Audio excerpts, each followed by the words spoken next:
video lecture will cover developmental theories as they apply specifically to adolescent development. In this lecture, we'll look at some stage theories that you're probably quite familiar with, like Freud and Erikson. I'm going to cover a couple that you may be less familiar with as well.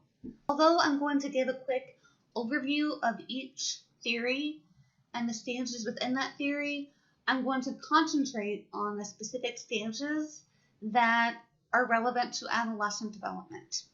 Classic stage theories of development. Most early influential theories in human development describe change in terms of stages. And a stage is a period of time during which a person's activities have certain characteristics in common. There are two very important features of stage theories. The first is that these theories describe development as qualitative or transformational. So it's a qualitative change and change in the quality of behavior. At each stage, new behaviors are both different from and more complex than the ones in previous stages. There is a kind of unfolding or emergence of behavioral organization, in which the organization is becoming more and more complex. So the first feature being qualitative development. The second feature of stage theories is that they imply periods of relative stability within the stage and periods of rapid transition between the stages. Metaphorically, this looks like a staircase, a steep rise followed by a plateau. Anecdotally, some of you may have observed, if you have kids or grandkids, that you'll see a rapid period of growth, whether it's physical, language development, emotional development, making connections, kids making connections between things, a rapid growth followed by a plateau. And that would be what this is referring to. And this is how most developmental theories have been organized. More recently, however, theorists have proposed incremental models of development. Incremental models characterize development as more continuous and steady, not a staircase, but a steady climb up a mountainside. And research actually bears this out. Research also bears out different areas of development: cognitive, social, emotional, language, academic, physical. All these different aspects don't all necessarily move together at the same speed as development is unfolding. Incremental models do not believe that developmental change is marked by major sweeping reorganizations. It's a kind of a constant, continuous process. There may be times when development moves a little bit more quickly than others, but for the most part, there are not drastic changes in behavior or development. Our first classic stage theory is Freud. Freud theorized that there are 5 psychosexual stages of development. Each new stage is initiated by changes in the id and its energy. If you remember, the id is part of the personality along with the ego and the superego. The id is focused on needs, getting needs met, and is often focused on pleasure. So for each stage of development, a disproportionate amount of id energy is invested in drives satisfied for one part of the body, per Freud's theory.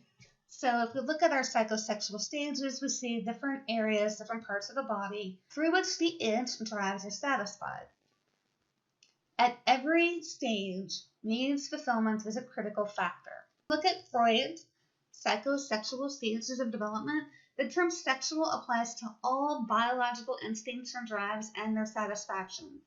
He's not necessarily referring only to sex in order to procreate, or sex in the romantic sense, or sex for pleasure.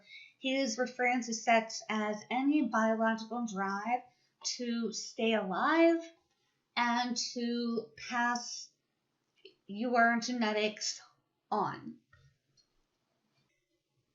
So here we have our 5 stages from birth through adulthood. We're going to focus on Stage 5, puberty through adulthood. The genital stage is the final step in Freud's theory of psychosexual development, and it begins in puberty. During this stage, the adolescent has overcome latency, which is our stage 4, where Freud says there's no sexual drives anywhere, there's really no drive for any kind of pleasure.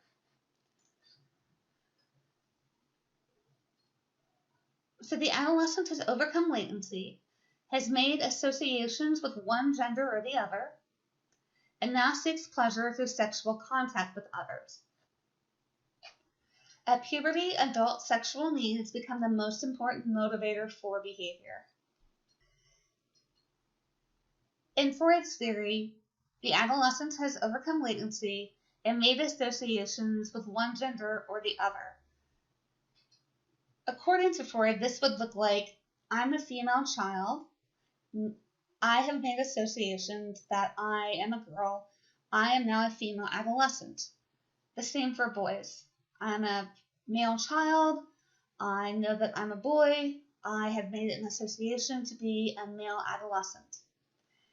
And now that adolescent is going to seek pleasure through sexual contact with others, and for Freud, this is going to be sexual contact with the opposite sex. At puberty, adult sexual needs become most important motivators of behavior. In this stage, the individual seeks to fulfill needs and expend energy in socially acceptable activities. So work, school, and adulthood, marriage, possibly having children. If you remember back to Freud's very early stages, he felt like the infant would identify with the opposite sex parent, and that would be their early attachment figure, their early object of desire.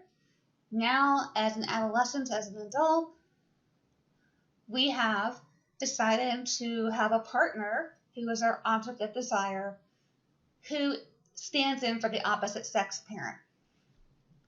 When this stage has been completed successfully, the individual should be well-balanced, warm, and caring. Fixation in the stage results in guilt about sexuality, feelings of inadequacy, poor interpersonal relationships, and anxious feelings regarding the opposite sex. So this is obviously a very heterocentric theory of development. It is focused purely on a binary conceptualization of gender, so male or female, and a heterosexual conceptualization of marriage, partnership, romance. And these are some of the limitations of Freud's theory. Let's move on to Erikson. So Freud was psychosexual, and he had 5 stages. Erikson is psychosocial, and he's going to have 8 stages. Erikson de-emphasized the id and emphasized more the rational processes of the ego. So the way I think about Freud is the id is the devil on your shoulder, the superego is the angel on your shoulder, and the ego is the brain in between who has the rational processes. So Erikson was focused on that brain making rational choices. He based his theory on the psychosocial aspects of behavior, attitudes, and feelings towards both the self and towards others. He viewed personal identity and interpersonal attitudes as continually evolving from birth to death. So from Freud's point of view, kind of once you hit 18, 20, 22, once you hit marriage, your development was over. You were done. That was as far as you got. Erikson is going to take this further and say that we develop throughout the lifetime, well into adulthood and to old age. So going back to our definition of a classic stage theory, here we have a developmental task. So this person faces a crisis, meets their developmental task, and so that would be our great big reorganization of behavior followed by a plateau. So in each stage, the individual faces a different crisis. Change in the individual needs and social expectations create new challenges and new crises. So as opposed to having to have her id fulfilled or having drive fulfilled, societal expectations and individual social needs create new challenges in Erikson's theory. The responsiveness of caregivers creates a positive psychosocial development. The successful resolution of a crisis at one stage helps smooth the way for successful resolutions of future crises. Again, think about going back to our very first slide, or our second slide, is we have this rapid transition and stability.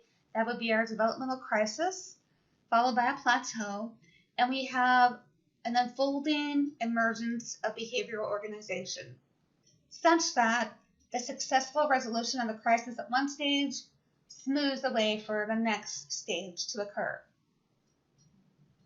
Unsuccessful resolution at an earlier stage may stall progress and make maladaptive behavior more likely. So this is a quick overview of Erikson's stages from birth to late adulthood. And we're going to focus on identity and role confusion, intimacy, and isolation. So from about 12 years of age to young adulthood. Identity versus role confusion. This is stage 5 for Erikson. In this stage of development, the person tries to figure out who am I, but is confused as to which of the many possible roles to adopt. Some concerns and characteristics of adolescence in this phase: a struggle for identity. Again, who am I? What kind of person am I? Who do I want to be? And changing self-image, breaking away from parents, and making choices about values, vocational goals, academic or educational goals. Continuing with identity and role confusion, which is roughly from 12 to 18 years of age. When this stage is met, when this crisis is overcome, we have identity achievement. This is Erikson's term for the attainment of identity, the point at which a person understands who he or she is as a unique individual in accord with past experiences and future plans. This is also referred to as fidelity. I have fidelity in myself. I know who I am.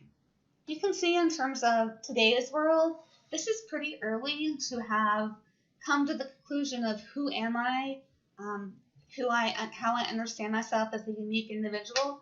A lot of people are still on this journey well into their 20s as they're finishing their education, pursuing a vocation, pursuing a career, developing intimate, close relationships outside of their family of origin. So this, in actuality, may be a stage that would go on further into adulthood in practical terms. So what happens when we don't achieve identity, when we don't know who we are? Identity not achieved means that we haven't been able to establish a sense of who we are. And there are 3 outcomes of this, according to Erikson. Role confusion, a situation in which an adolescent or young adult doesn't know or care what his or her identity is. So they're not even trying to figure out who I am. This is not a priority for them right now. Seeking fidelity of self is not a goal.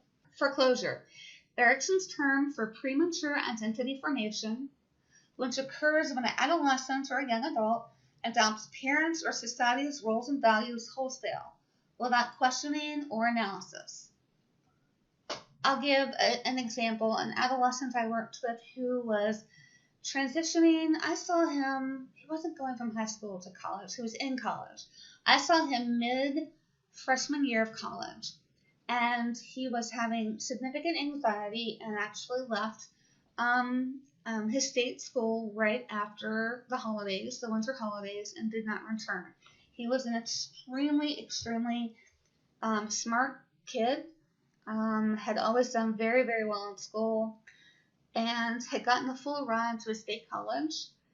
He had actually gotten so much money that he he had money left over. It paid for his tuition, his books, his food, his housing. So he was set, and he was in the engineering school. And he had been told his whole middle school, high school career, you're so good at science, you're going to be an engineer. You're going to be an engineer. And so he was like, okay, I'm going to be an engineer. And then he got to college, and he was really unhappy. Once he realized he didn't want to be an engineer. He never really thought about it. He just accepted what other people had told him and had kind of gone with the flow. And he ended up leaving college, at least for that semester, to figure out what he really wanted to do. And he ended up being fine. He ended up coming to therapy for a few months, sitting out his spring semester. He lost some of his money for school because of that. But he returned to school the next fall, and he took a more general approach to education, so he could figure out what he wanted to do. So identity not yet achieved would be real confusion, foreclosure, or moratorium. An adolescent's choice of a socially acceptable way to postpone making identity achievement decisions. For some adolescents, that might be going to college, that might be taking a gap year, that might be not going to college in order to discern what you want to do for a living, and not just accepting that high school's over, now there's college. Maybe taking time to decide what I want to do, so that if you do decide to go to college, you're going there because you want to go, you have a purpose, you have a goal. You're not just going because that's what everyone else has done, or that's what your parents have always expected. The next stage of Erikson's theory of psychosocial development is intimacy versus isolation. The sixth stage encompasses young adulthood. And if we remember that adolescence lasts until we're about 25, that would encompass young adulthood.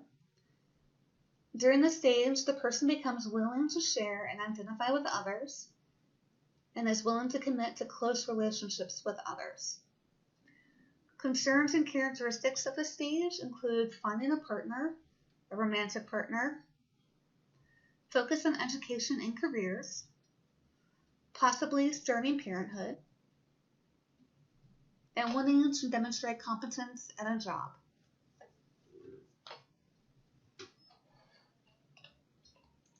When the stage of intimacy versus isolation is achieved, there's a successful resolution of the crisis, resulting in the formation of relationships that are intimate on the physical, intellectual, and emotional level.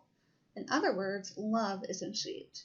This intimacy is going to refer to romantic and sexual intimacy, but also to friendship, to interpersonal intimacy. When intimacy is not achieved, there is crisis.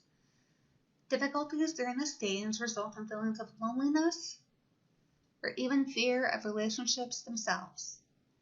In other words, distancing and fear of intimacy. So we looked at Freud, who is psychosexual. We looked at Erikson, who's psychosocial. Now we're going to take a look at Piaget, who takes a cognitive approach to his theory of development. Piaget takes a constructivist view of development in that he believes that individuals actively build their own knowledge. He theorized that we build our own knowledge through hierarchical integration, in which simpler patterns of physical or mental activity at one stage become integrated in more complex organizational systems at the next stage.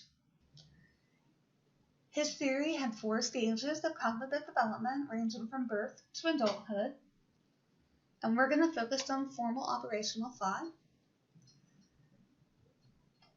in the adolescent years.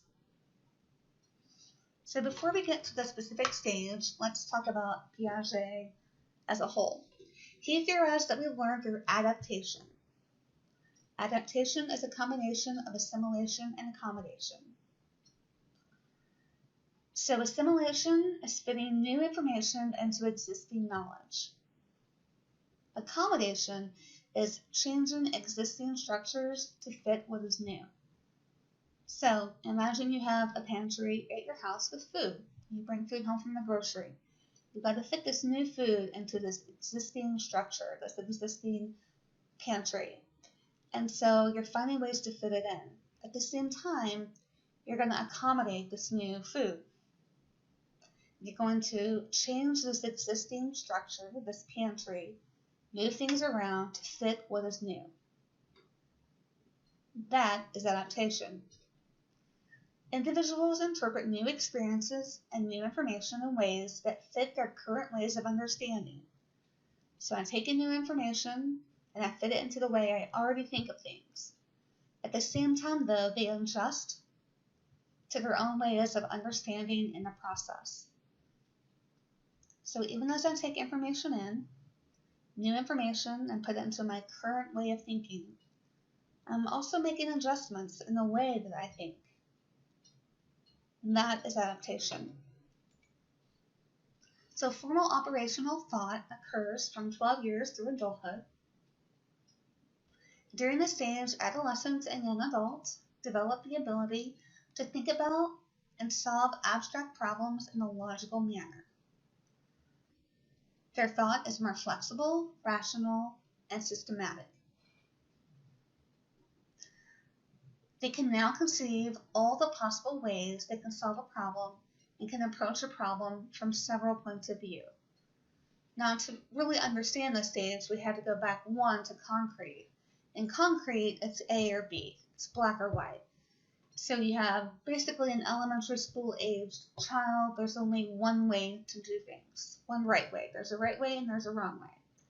So as we move into abstract thinking, formal or abstract operational thought, we see adolescents are able to hold more than one idea at a time.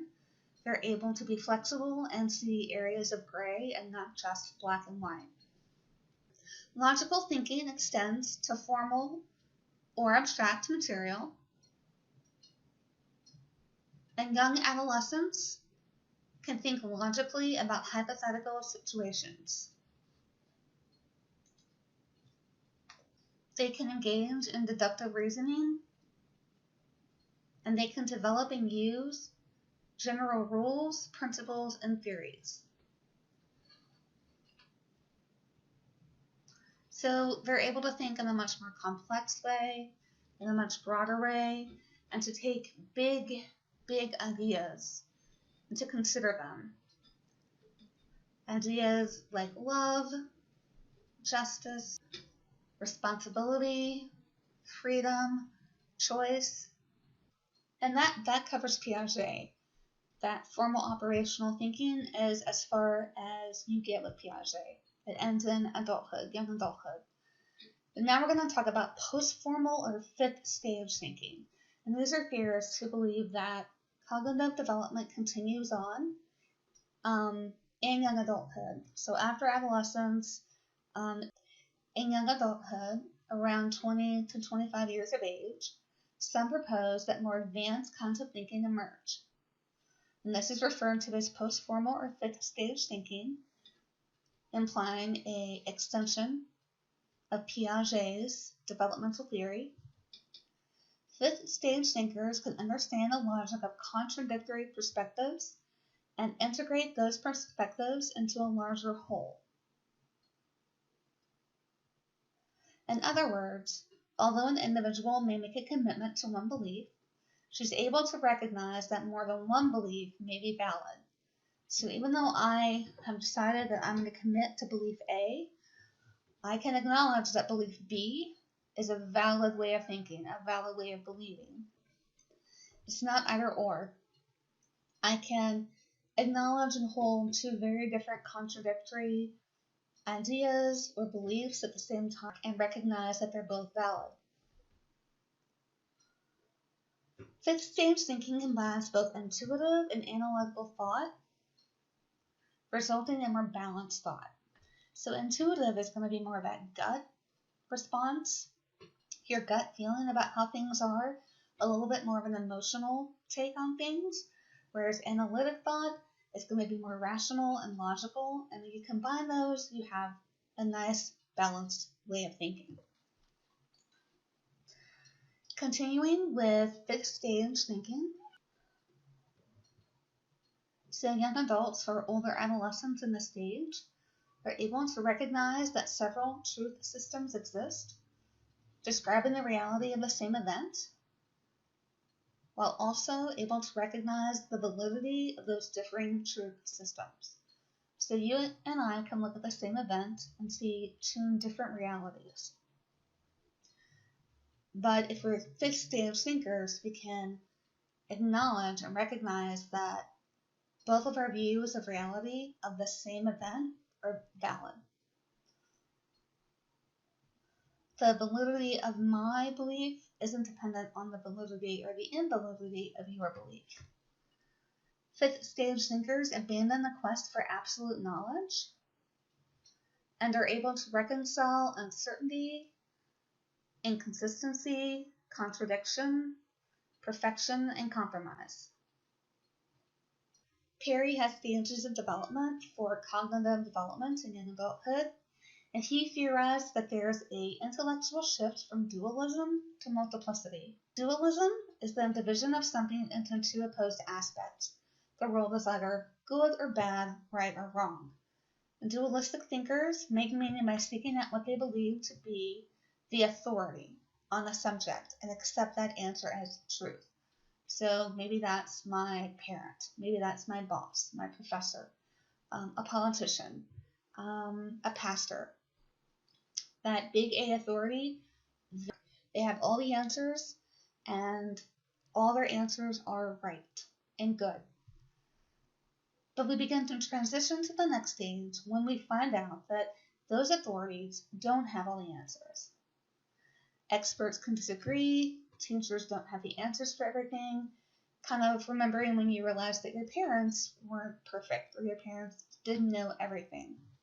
Or maybe when your hero didn't know everything. And this is what it would look like. So we're only going to focus on these two right here.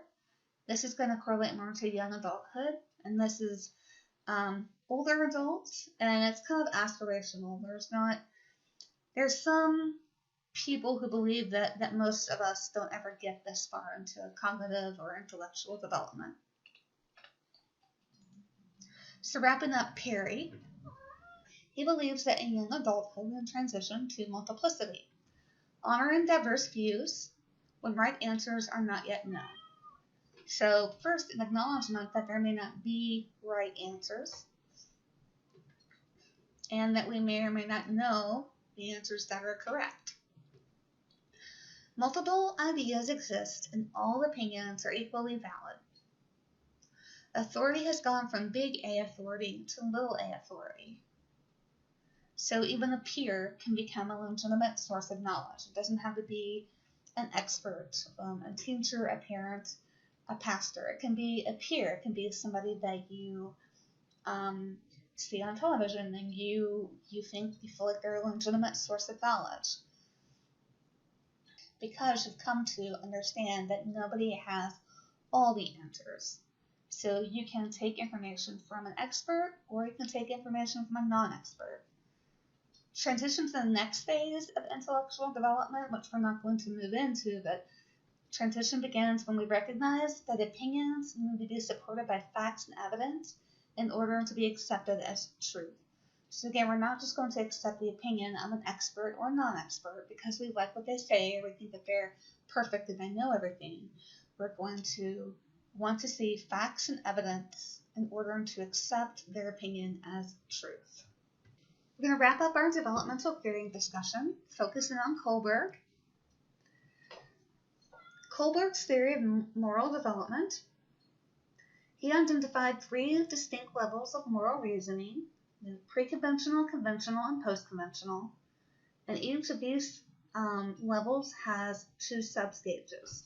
So I have a visual here for us. So we see pre-conventional, conventional, and post-conventional. And each level has 2 stages. And we're going to focus on conventional.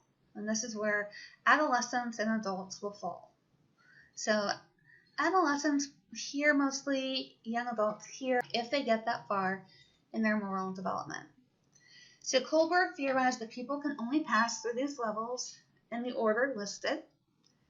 Each stage replaces the reasoning typical of the earlier stage, and not everyone achieves all stages.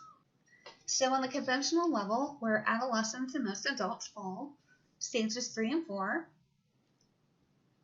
and this conventional level, an individual sense of morality is tied to personal and societal relationships. Moral decisions are based on the belief that this is necessary to ensure positive relationships and societal order. So I'm going to be moral and make good choices the best I can, because I'm going to have close personal relationships and I want society to function well. Let's look specifically at stage 3. This is referred to as interpersonal concordance. This is ages 13 to 16. Decisions are based on the approval of others when making moral choices. Shared feelings and needs are more important than self-interest. So again, this interpersonal connection in the stages before, when we're 6 to 12-ish, it's really focused on self-interest. What will keep me out of trouble, or what will make me feel most comfortable or happy. Whereas once we hit 13 to 16, we're looking at what will make both of us happy, what will make my friend and I feel okay, or my classmate and I feel okay. There's a focus on helpfulness, generosity, and forgiveness. Examples would be, I never swear in front of my grandma because I want her to think I'm a good person. So I'm making this decision based on the approval of others. I'm not basing it on self-interest, because even though maybe I really like to swear a whole lot, shared feelings and needs are more important to me. The shared relationship that I have with my grandmother is more important to me. Stage 4, within the conventional level, law and order. This is late adolescents, young adults. Social order is most important now. Behaviors that contribute to the functioning of a social system must be valued. So we've gone from the individual focus of a child to the interpersonal focus of an adolescent, early middle adolescent, to a societal focus for a late adolescent young adult. Decisions are usually made to follow laws simply because that's what we should do. There's a focus on mutual benefit and reciprocity. So I want to help myself and I want to benefit myself, but I also want to help others. For example, I drive the speed limit because it is the law. Maybe I don't want to drive the speed limit, and actually maybe even my friends might think I was cooler as an adolescent if I didn't drive the speed limit. But I'm no longer concerned about what others think of me in terms of this moral choice. And I'm not focused on what I want in terms of this moral choice. I'm focused on the law and following the law and doing what I should, because I want the social system, the societal system, to function well.